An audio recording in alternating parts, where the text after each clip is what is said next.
Australia. No, Galicia. Esta pequeña broma nos sirve para comenzar un recorrido por el tema del bosque en nuestro país. Es una historia que habla de talas masivas, dirigismo de la política forestal desde el poder y de árboles traídos desde el otro lado del mundo. Pero antes tenemos que aclarar algún concepto, porque ¿qué es un bosque en realidad? Esta pregunta puede parecer algo simple a primera vista, pero actualmente asistimos a una confusión total en la información que se aporta desde muchas instancias educativas, políticas y de medios de comunicación en lo relativo a las cuestiones del bosque, o dicho de otra manera, del ecosistema forestal autóctono. Muchas veces se menciona bosque cuando se está hablando de superficie forestal. Otras se habla de superficie de bosque incluyendo las pequeñas manchas de árboles autóctonos que se hallan dispersas. Lo cierto es que ni todo conjunto de árboles se puede considerar bosque, ni la suma de todos los ejemplares dispersos lo es tampoco.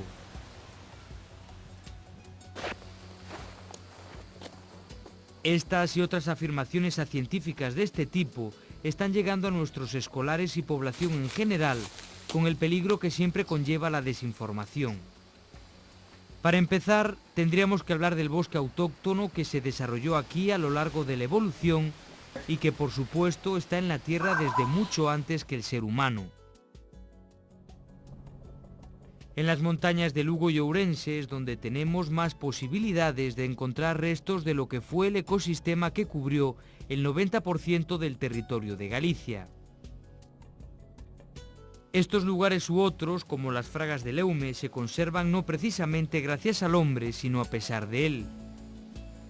Es la dificultad del terreno la que posibilitó que no fuesen talados, de forma que tenemos restos de bosques tan solo en pendientes acusadas. Echémosle un vistazo a esta de Cabanabella en los Ancares lucenses para ver de cerca las características de un bosque. Para empezar, lo conforman muy diferentes especies de árboles como el roble, el abedul, el arce, que crecen adaptándose a cada tipo de suelo, humedad o exposición al sol para el aprovechamiento óptimo de los recursos y energía disponibles. Por otra parte, cuenta con diversos tipos de vegetación vitales para el equilibrio del ecosistema. Partiendo del suelo, tenemos el piso herbáceo al que siguen el arbustivo para terminar con el arbóreo en el techo del bosque. De los 3 pisos de este edificio, el gran desconocido es el arbustivo. Eso que algunos técnicos forestales llaman maleza es un pilar imprescindible en la ecología del bosque. Especies como el acebo, el serbal, el madroño, dan cobijo y alimento a un número enorme de vertebrados, desde el gorrión hasta el zorzal, pasando por corzos, ciervos. Además, se da la circunstancia de hacerlo en la época invernal, cuando los demás alimentos del bosque ya están agotados. Otra de las características, si no la principal, es que un ecosistema de bosque no supone tan solo un montón de árboles juntos. Ecosistema quiere decir unidad ecológica en la que los seres vivos y su medio físico interactúan para producir un sistema estable. Por lo tanto, es tan bosque este escarabajo que se alimenta de las hojas del roble como el roble mismo. Tan bosque es la seta como la salamandra o la mariposa.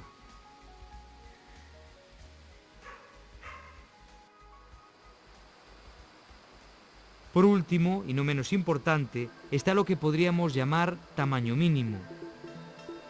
Para que un bosque albergue a toda su comunidad de seres vivos, incluyendo los predadores, se necesita una extensión que no tenemos en Galicia.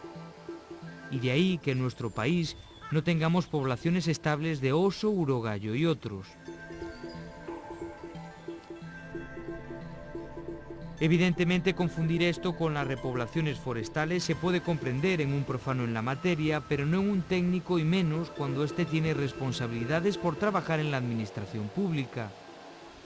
Porque los cultivos forestales distan mucho de ser un bosque y cuando son de especies agresivas con el medio, caso del eucalipto, ecológicamente tienen más semejanzas con un cultivo de maíz que con un bosque. Porque ¿cómo se puede confundir un ecosistema natural con su ingente variedad animal y vegetal, con un monocultivo intensivo de perfecto orden humano y con una flora y fauna asociada ridícula, por no decir inexistente? Esta confusión parece tener relación con una política forestal orientada desde hace más de 50 años hacia la producción de maderas blandas, destinadas tanto a la industria papelera como a la carpintería de escasa calidad.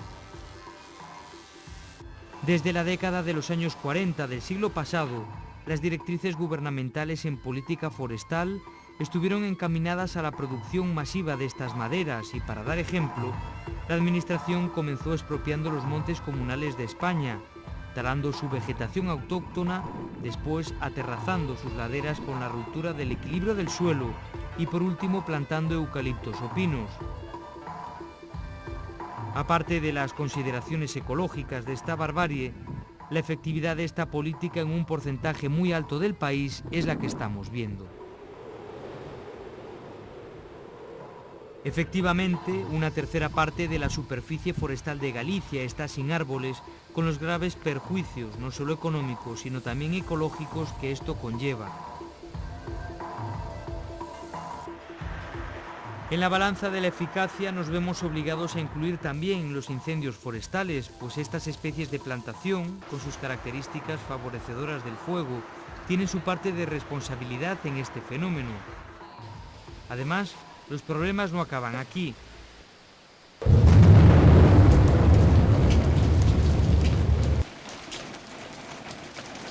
Cuando llegan las primeras lluvias en los terrenos quemados y por tanto sin protección, el agua arrastra grandes cantidades de tierra provocando erosión en un país que antes carecía de estas características del relieve propias de países áridos. A la vista de estos resultados nos podemos plantear la idoneidad de estas políticas pasadas y actuales. No solo es la falta de biodiversidad, borrando de la mayor parte del territorio a una ingente cantidad de animales y plantas, con las consecuencias que pueda tener en el futuro de la tierra. También están los costes enormes de los medios antiincendios y de la lucha antiplagas. Por supuesto también de la pérdida de suelos cultivables, por no hablar del descenso en el nivel de las aguas subterráneas, notado en muchas zonas de monocultivo extensivo de Eucalyptus globulus.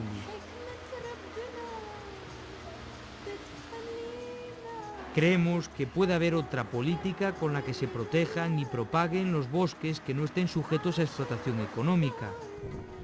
Creemos también que la Administración puede hacer por incentivar los cultivos forestales con especies del país, así como la industria transformadora para estas. El mercado puede reclamar pasta de papel o tableros de maderas blandas y deberíamos también poder suministrarlos, pero la cuestión es, ¿qué porcentaje de estos cultivos podría soportar nuestro país? En nuestra opinión, el asunto es lo suficientemente importante como para que se constituya en política de Estado, destinando los recursos que se consideren necesarios. Asimismo, se deberían adoptar medidas para la difusión del papel reciclado, en las que la Administración debiera dar ejemplo utilizándolo de forma generalizada. Hay que pensar que de todos los diversos ecosistemas que ocuparon la superficie de Galicia, el bosque era el rey de todos ellos, abarcando cerca del 90% del territorio.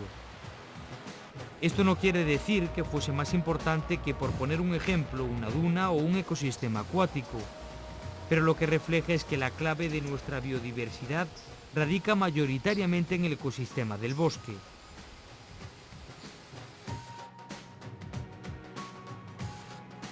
No nos podemos escandalizar por las talas masivas que se hacen en la selva tropical o por la extinción de especies si desde nuestro país no contribuimos a preservar un patrimonio que no es solo de los gallegos, sino que se pertenece a sí mismo y a ese ecosistema global que llamamos planeta Tierra.